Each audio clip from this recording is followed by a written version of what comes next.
Yeah, it really is good to be here. And I know I say it often, but man, I just love listening to your voices. I love listening to you guys sing. So good.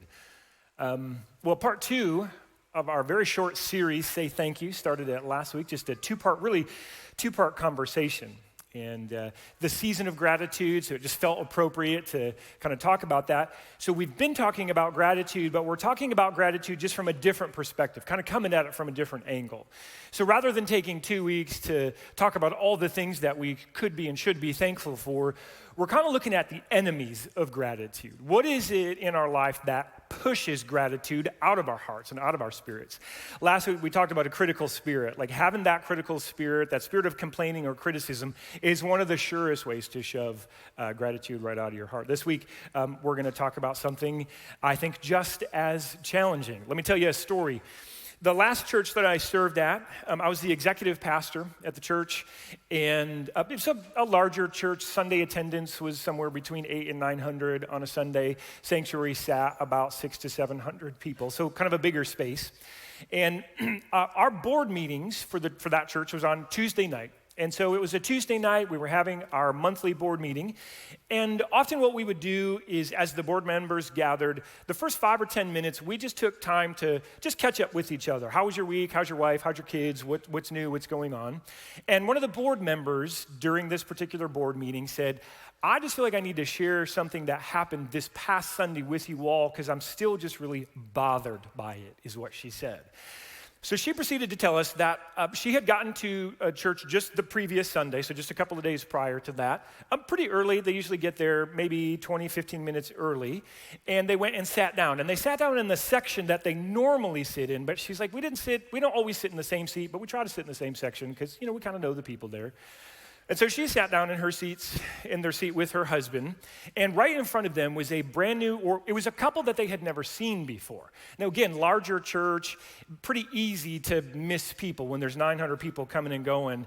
Rarely are you gonna see the same person unless you're looking for them. So there was a younger couple sitting in front of the board member who was new to her, and she had considered just sort of introducing herself, saying hi.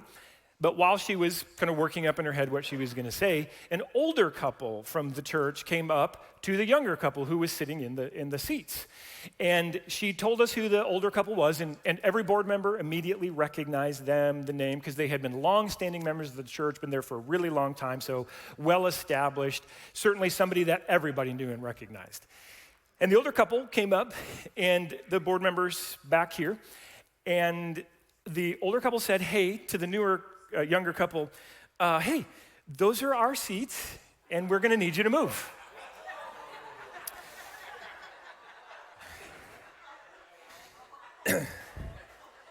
Now you're laughing, but I'm telling you, this ain't funny. The board member in the back thought to herself, okay, this is like a joke, they're just kidding, like they're just trying to joke around with this new couple.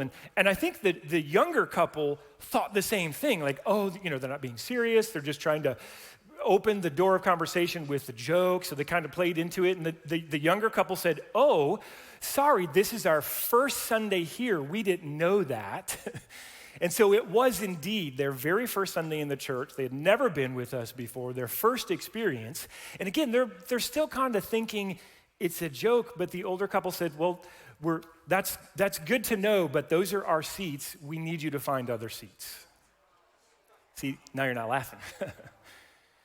And the board member sat in the back, and she was telling us this story, and the board member said, I didn't know what to do. I didn't know if I should say something, but if I did, with the older couple, would it make it worse? Would they sort of ramp it up? Would it embarrass the younger couple even more than it was apparent they were already embarrassed? And so she's like, I literally didn't know what to do. The younger couple graciously got up and moved to a different seat in the place so that the older couple could have their seats. And then after that, I do believe the board member approached the older couple. We won't go into that conversation.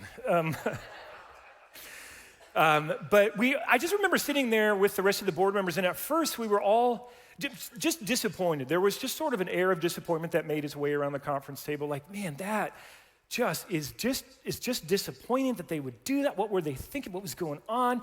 And then I wouldn't say we were angry. That's too strong of a word, but like somewhere between frustration and anger at this older couple Because of course we're thinking, okay, we know it was their first Sunday because the board member heard them say it. This was the first impression they had with the church. And not only that, and we don't know exactly what was going on in the younger couple's head, but not only was that the first impression of the church, but my goodness, that was an impression of Jesus. That was an impression of the Jesus that we talk about and we serve and we just raised our hands and we sing to.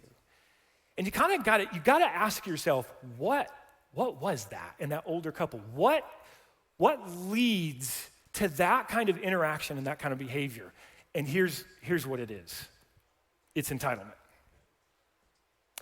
It is the unjustified assumption that one has a right to certain advantages or preferential treatment. It's entitlement. And just because we're followers of Jesus and we go to church doesn't mean that we're exempt from it either. In fact, last week I kind of confessed to you that like having a critical spirit, I got to wrestle that. I get critical spirit sometime and I have to wrestle it to the ground.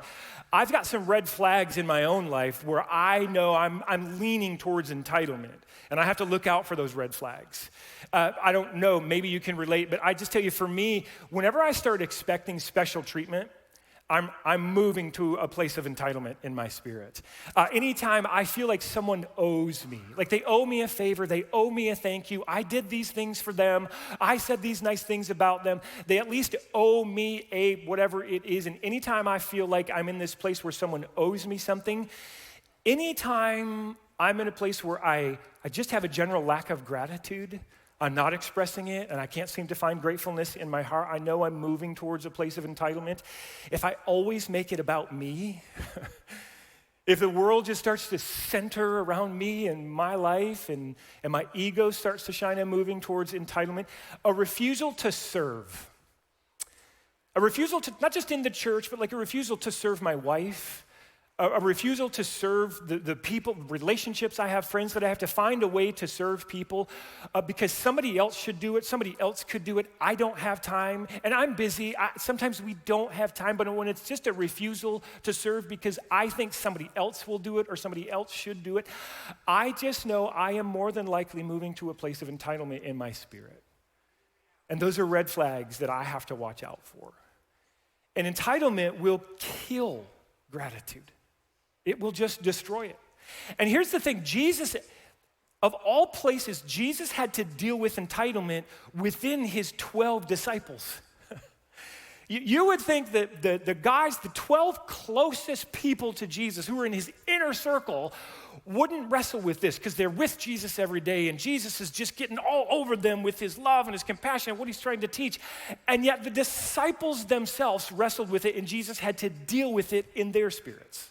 So we're going to look at a story from Mark chapter 10 this morning where Jesus confronts a spirit of entitlement in them, but I wonder if there's something in it for us as well. So if you have a Bible, Mark chapter 10, YouVersion Bible app's a great way to follow along. We'll put it up on the screen as well. Here's Mark chapter 10. We're going to jump right in. Verse 32. He took the 12 aside. Now, they had been traveling. Jesus goes from town to town, village to village. One of the things he tells us he came to do is preach the good news. It's the good news of God's love. It's the good news of God's compassion, mercy, and truth. That's what Jesus preached when he would go from town to town. On one of these journeys, he's like, let's take a break. He takes them aside, and he told them what was going to happen to him. Just important note, Jesus is on his way to Jerusalem in this story for the very last time. When he gets to Jerusalem in a couple of chapters from now, he's going to be arrested, he's going to tell us that, crucified, and murdered, basically. It's the last time he's going into Jerusalem before they hang him on the cross. And he's trying to prepare his disciples for this moment. He's trying to get them ready, but they don't get it. So here's what he says. He told them what was going to happen. We're going to go up to Jerusalem, and the Son of Man, just a reference to Jesus, the Son of Man will be delivered over to the chief priests and to the teachers of the law. Here's what he says next. They will condemn him to death. They'll hand him over to the Gentiles, who will mock him and spit on him, flog him and kill him. But guys, don't worry. 3 days later, he will rise again. So this is the context of the conversation that we're going to read moving forward here. This is Jesus is like, here's what's going to happen. I just want you to be prepared for it. They don't, for some reason, get it, because look at how two of Jesus' disciples respond to what Jesus just told them. Then James and John, the sons of Zebedee, came to him. Teacher, they said, we want you to do for us whatever we ask. What? Do you know what that is? Entitlement. It's just entitlement. It's just Jesus, this whole Jerusalem thing, we just want you to do what we want you to do, and we just want you to do it for us. And they've even sort of pulled Jesus aside. They're having like this, they don't want the other 10 to find out, but the other 10 do find out. We'll get to that in just a second. And so Jesus decides to play along. Rather than just scold them and say, oh my gosh, that's what I would do. He decides to play along. Here's what he says. What do you want me to do for you, he asked. They replied, well, let one of us sit at your right and the other at your left in your glory. Now, let me just talk about a couple of things in this verse here. First of all, this reference to in your glory. We've talked about this quite a bit because it's just a normal part of the Jesus story. But the disciples of Jesus, the Jewish people believed that a Messiah was going to come. So in the Old Testament, throughout the Old Testament, there's this prophetic word about the coming Messiah to deliver the Jewish people. And Messiah just simply means king. We can just reduce it down to a simple definition of king. And so the Old Testament promises that a king, the king of Israel, is going to come and he's going to free the Jewish people and the nation of Israel. They believed that the Messiah or the king was going to free them from Rome because that's who they're being oppressed by during this story. Nobody's thinking that the Messiah is going to free us from hell and sin. It's not in their brain. We want out from underneath the thumb of Rome. And so when it says in your glory, what they're literally referring to is when you march into Jerusalem and then into Rome or however it's going to work, Jesus, and you defeat Rome, and you set up your earthly kingdom right here on earth, and you build your palace, whatever that looks like, and you're sitting on your physical throne in your glory. It's a physical reference to on the throne here on earth. We want to sit one on your left and one on your right. This is the request they make. Now, if you've ever watched even just like movies about medieval times and knights and kings and queens and castles, in a lot of those movies, there's a throne room. And in the throne room, there's a throne, and there's a seat, a smaller seat, lowered on the right and the left. Those are real seats. Those are real positions. And the person who would sit on the right of the king is essentially the next in line to the throne. It's the second most powerful person in the kingdom. And then the person who would sit on the left is in line after the person on the right. They're asking for the most powerful positions next to the king in this new kingdom that Jesus is going to build. Whether they deserve it or not, whether they've earned it or not, they just want Jesus to give it to them. And here's what Jesus says. You have no idea what you're asking for. You don't know what you're asking, Jesus says. Can you drink the cup I drink or be baptized with the baptism I'm baptized with?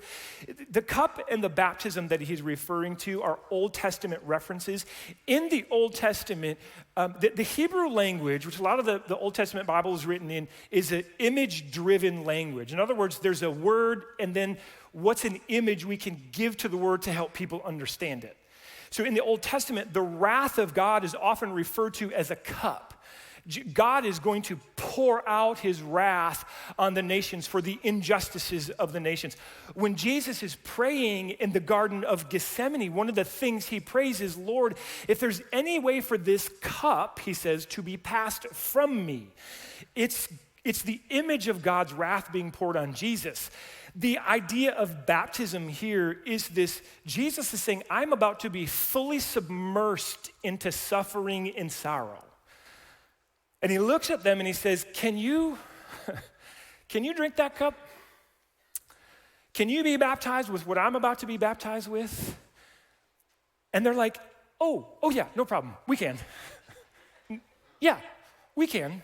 And there's two things that I think we just need to pause here, because this little interaction with Jesus and James and John is pretty instructful to us when it comes to entitlement. There's a hard truth here. The first is that entitlement, just put that up, that entitlement blinds us to the needs around us because it's only concerned with the needs we have for us. Jesus, I just want you to get this. Jesus has spent the last 3 years of his ministry. This story is towards the end of his ministry because he's about to go into Jerusalem and be crucified. So about 3 years with his disciples. During that 3 years, he has done nothing but minister to the needs of the people around him. When people are hungry, he fed them. Blind people, he would give their sight back. People who couldn't talk, if they were deaf or mute, he would give their hearing or their voice back. People who were invalids, who couldn't walk, he gave their legs back. He gave spiritual wholeness back to people. He forgave people of sins that nobody else would forgive them of. He spent 3 years literally just ministering and meeting the needs of the broken world around him.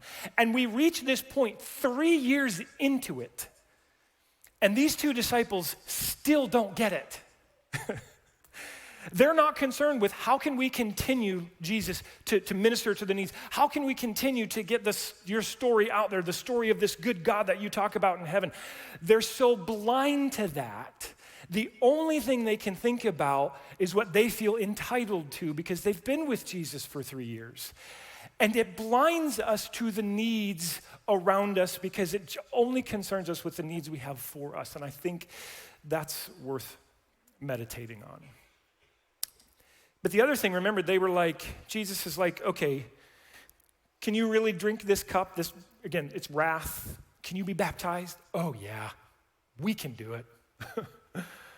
The second hard truth, entitlement blinds us to the consequences of our own entitlement. They have no idea. If Jesus were to grant this wish and say, okay, great, you can be on my right and you can be on, and we're gonna march into Jerusalem. You have no idea what that could mean for you. The beating, the flogging, if you're right there with me and you really want to do this with me, you have no idea what it is you're asking for and the suffering this could bring, the heartache this could bring, the brokenness this could bring to you. You don't get it because you're so blinded by what you think you deserve, by what you want and what you're asking for. You can't even see the consequences that would come if I gave you what you believe you're entitled to.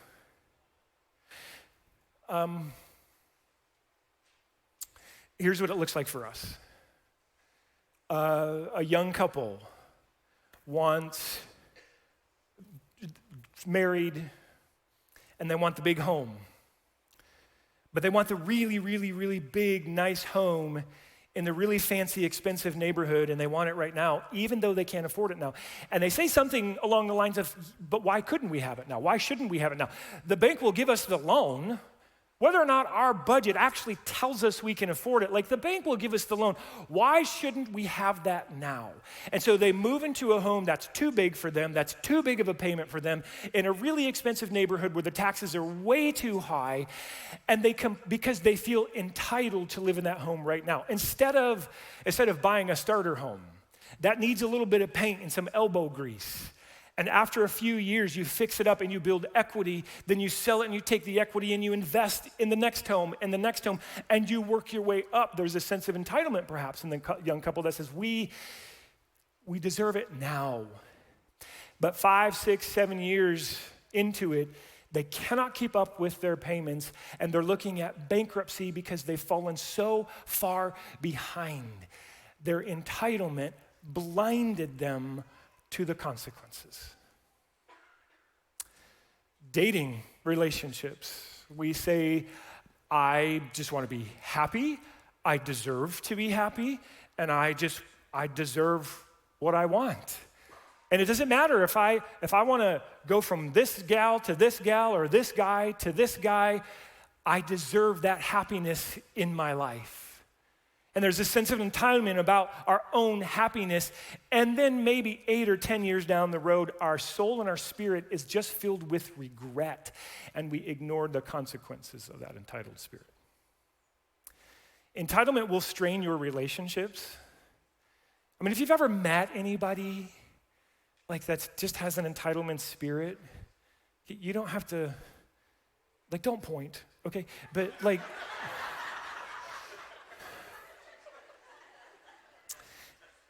don't you just kind of keep your distance from them? It's kind of like, I feel like there needs to be a boundary. I just don't want to be around that. Entitlement will limit your career.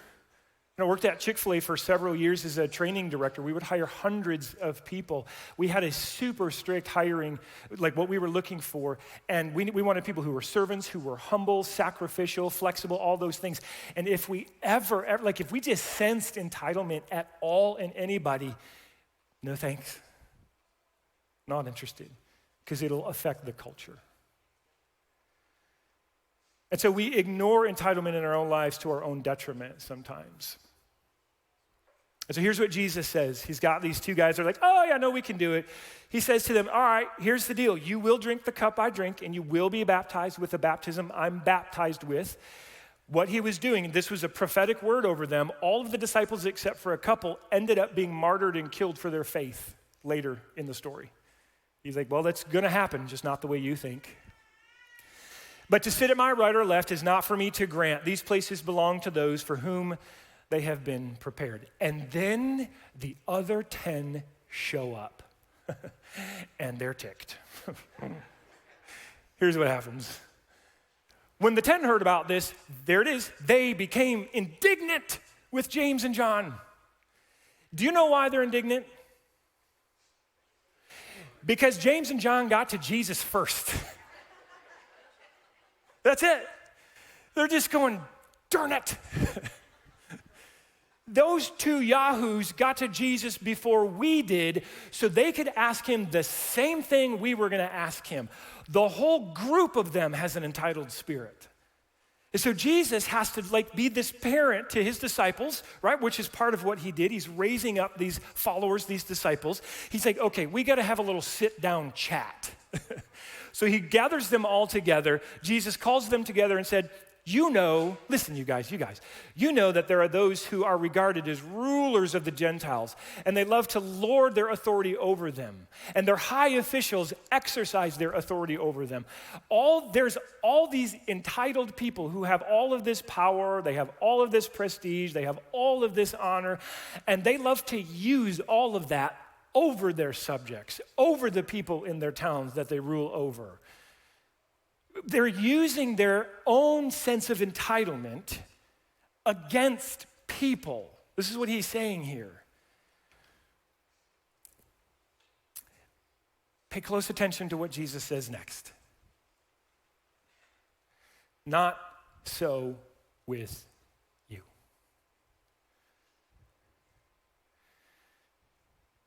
Not so with us.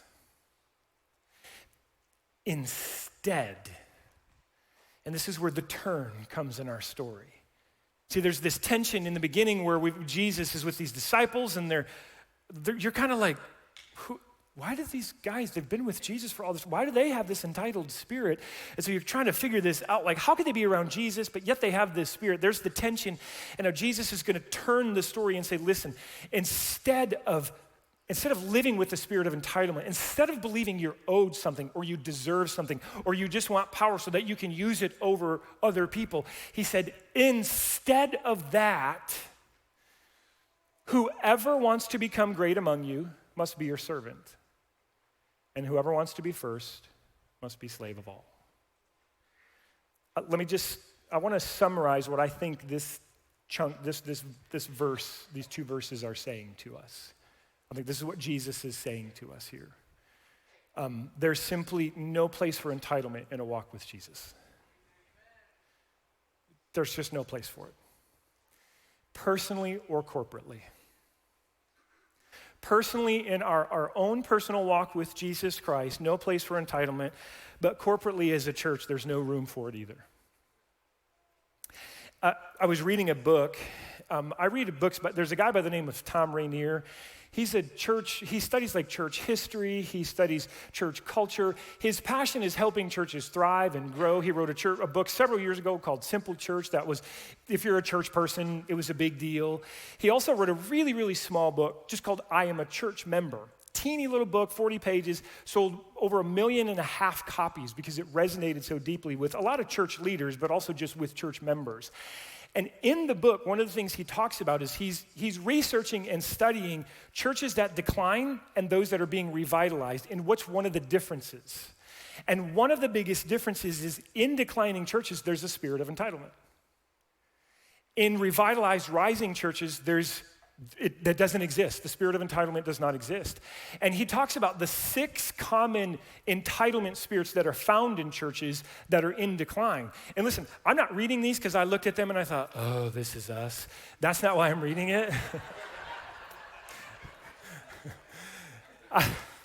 Just to be clear, I'm reading this because I don't ever want this to become us. We don't want to become this kind of a church. Here's the 6 common things he found in an entitlement spirit inside of a church. There are more conflicts and more church fights. When church members have an entitlement mentality, they get angry when they don't get their way, and thus it leads to conflict and even church fights. Number 2, the pastor and the staff are perceived to be hired hands. Forget the idea of the pastor and staff equipping the saints to do the good work of ministry. Entitled members view staff to be workers who are paid to do all or most of the ministry. The common phrase you hear in these churches is, after all, that's what we pay them for. Number 3, it keeps the focus off the Great Commission and the Great Commandment. Entitlement is self-focused. The Great Commission and the Great Commandment are others-focused. The 4th thing that they found was it creates unhealthy alliances. Entitled church members often form alliances with other church members of similar unhealthy mindsets, and they're called cliques. They can be members of an extended family, or they can be a diverse group of members simply determined to get their own way. The 5th one, it turns giving into dues. The money given to the church is not done so with open hands. It has strings attached, and those strings will be jerked. Those strings will jerk the money back the moment entitled church members don't get their way. Like, this is hard-hitting stuff that he found. It turns the church facility into a shrine. When members insist on getting their own way, the church facility becomes an object of their own desires. The fight could be over color of the paint or carpet or chairs versus pews, the stage, the pulpit. The sad possibilities are endless. He says, I have a burning passion to see churches revitalized. In many ways, it's really about the revitalization of the hearts of those church members. And those hearts must transform from me-centeredness and conditional to other-focused and unconditional. Then and only then will our churches experience true revitalization. That's kind of hard-hitting. And I just thought, man, I don't ever want us to be that church, right? And I know you don't either, but entitlement would lead us towards that. That's why I think this conversation is so important. And so Jesus, then he utters what's really one of the most important statements he made in the New Testament, which is saying a lot. Here's how he ends this. For even the Son of Man did not come to be served, but to serve, and to give his life as a ransom for many.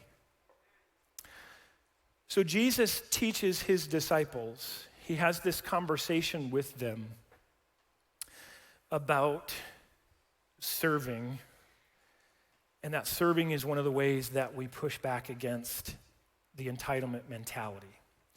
Just for a couple of minutes, I'm going to take you to a different story. This is literally a few days later. So they get into Jerusalem. Jesus is with his disciples. They're in an upper room, and they're celebrating basically the Last Supper. And Jesus, there's this interaction, and I want to read this to you, just parts of this, because we find ourselves back at the chairs again. We find ourselves back at the seats.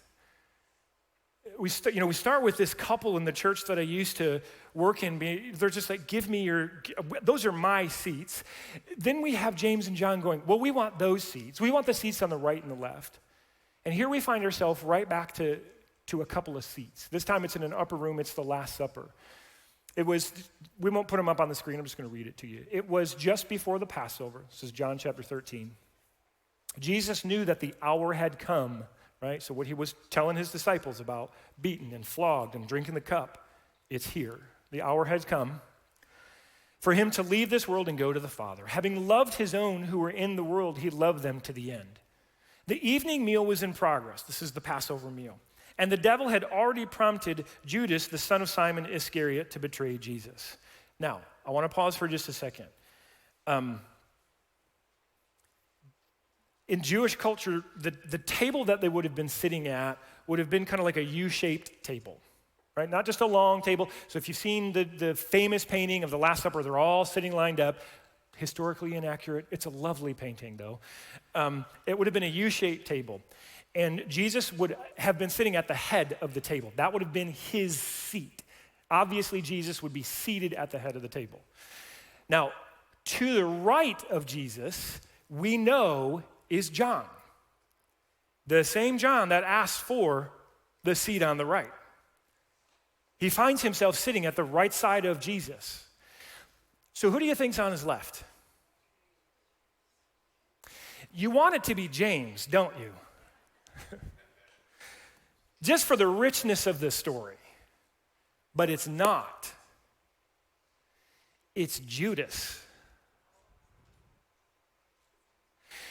This is my fantastic artistic rendering that I found somewhere on Google. This is how the arrangement would have been set up. Jesus at the head of the table. Peter sat across him, which is a seat of honor. John is in the right seat of honor, and it's not James, it's Judas. Which, now listen, I don't know, we don't have a record of what James was saying, but can we just be human for a second and step into a human moment? Isn't there everything inside of you that just says, James is sitting over there somewhere fuming right now? Fuming at the fact that he asked Jesus a couple of days ago to sit on the right and left, and Jesus is like, you don't know what you're asking for. And now John sits on his right, and you put who on his left? You put Judas. Now, Judas hasn't yet betrayed Jesus. That hasn't happened yet. But the guys don't really like Judas anyways because he's a thief. So John chapter 12, I read to you from John chapter 13. In John chapter 12, the chapter right before 13. Okay, you could have figured that out on your own. Okay.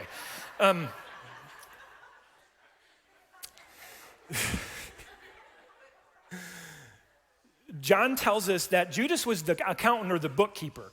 And so whenever someone would give a financial donation to Jesus' ministry, Judas was the one who received the donation, wrote down, hey, this is how much we took in. When they would go buy food or they had to pay their bills, whatever that was, Judas was like, here's what went out. He was the bookkeeper.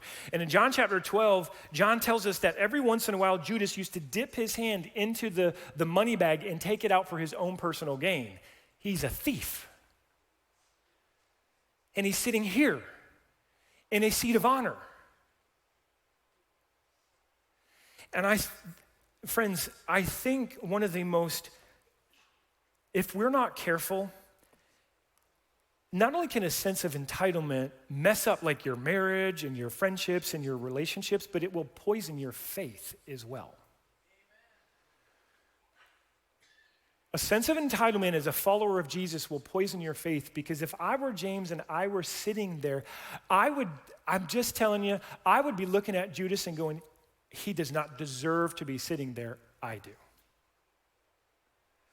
Dude's a thief, he's a crook, he takes money. I cannot believe I should be in that seat.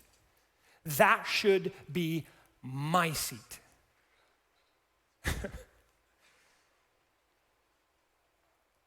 And then Jesus does something that nobody expects. Like if you know the story, you know it blows everybody away.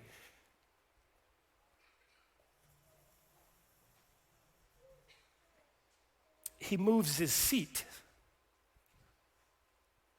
in front of a wash basin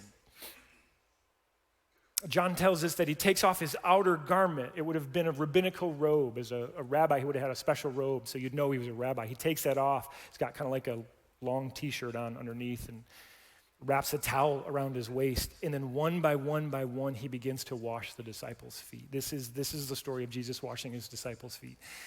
And he goes to Peter. I'm going to wash your feet. And Peter's like, no, you can't wash my feet. So high and mighty, pious Peter, right? You can't wash my feet. And Jesus is like, well, if I don't wash your feet, you can't have anything to do with me. Peter's like, well, wash me from head to toe then. Like, oh my gosh. This dude, telling you. Oh, Peter. One by one, he washes the feet, including Judas's. Including the guy sitting to the left. And what this moment tells me a couple of things, church. You let a spirit of entitlement get into you, you can begin to believe that the grace of God is not for those people. He's a crook, he's a thief, he steals. I deserve that seat of honor. I've been a Christian for so long, and we look at people who are different from us, who are outside of God, who don't go to church, who walk different than us, who talk different from us, who live different from us. And if we let a spirit of entitlement get into our faith, it can poison our faith to believe that we're the only ones entitled to grace and they deserve nothing. When the reality is they, because of that thing right there, the cross, they are just as much entitled to the grace of Jesus Christ as you and I are. And if we have a spirit of entitlement personally or in the church, these people want nothing to do with us. And Jesus says, but I came to serve those people. So as the worship team's going to work their way back up here, I want to challenge you this morning a couple of ways. I wanted this visual up here because what Jesus did is he gives up his seat in order to serve. He gives up the seat of power. He's the head of the table. He gives it up. He takes off his rabbinical robe and he puts on a towel, which is the position of a slave, and he says, I came here to serve. And now the rest of the story, he says, if you do this, you'll be blessed. I've set an example for you. And one of the ways that we push against entitlement in our own hearts, but certainly in the church, is through serving. And I'm not just talking about serving in the church. That is absolutely a part of it. But I'm talking about serving your husbands and your wives in humility. Serving them, loving them when you don't want to love them. That's an act of service. Serving your neighbors, serving your friends, finding a way, just Jesus, how can I get out of the seat of entitlement that I think I'm owed to and move over to the seat of service that you've demonstrated? How in the world in my life can I take up the towel and serve the world around me? Sometimes it is just as simple, like, it sounds so silly, but if I'm at Starbucks, and I'm not trying to, whatever, I'll just buy somebody coffee because I'm just like, hey, can I just buy you a coffee? Like, sure, I have an extra $12 for your latte. What? Okay. You should only do that a couple times. It's such a small act of service, though. It's such a small act of service. And I'm going to challenge you as you leave today, too. I mentioned it last week. We can't do, the church is the largest volunteer organization in the whole world. And this is, please just hear my heart. This isn't some big, long pitch to get you into children's ministry or serving. That's not what it is, but we're called to serve each other inside the walls of the church as well. As you leave, there are cards that just literally say serve. On the back, there's a QR code, there's an email, or you can just call the office. I'm just asking you to pray. I'm asking you to consider where you might step up and serve and love and switch seats. There's a chance for us to just switch seats and go, Jesus, this is what you've called us to. You've called us to take up the towel. Now let's serve each other. And the more effectively we can serve each other, gang, I just believe the more effectively we can actually serve the community around us. So Heavenly Father, I want to thank you for this morning, for your goodness to us, for the fact that you switched seats. You could have stayed in that seat of entitlement the whole time. You deserved it. If anybody deserved it, it was you. But you chose to serve. You chose to give up your life. And God, there's just no way we can say thank you, but we're going to try to say thank you through our worship now in this moment. And I pray, God, that you'll speak to us, and if there's those in here who it's time for us to step up into a serving role, or it's time for us to serve our husbands better, or our wives better, or our coworkers better, God, help us see that so we can switch seats this morning. And so, God, we thank you. You served us by loving us and dying on the cross. We pray for all these things in the name of your Son, Jesus.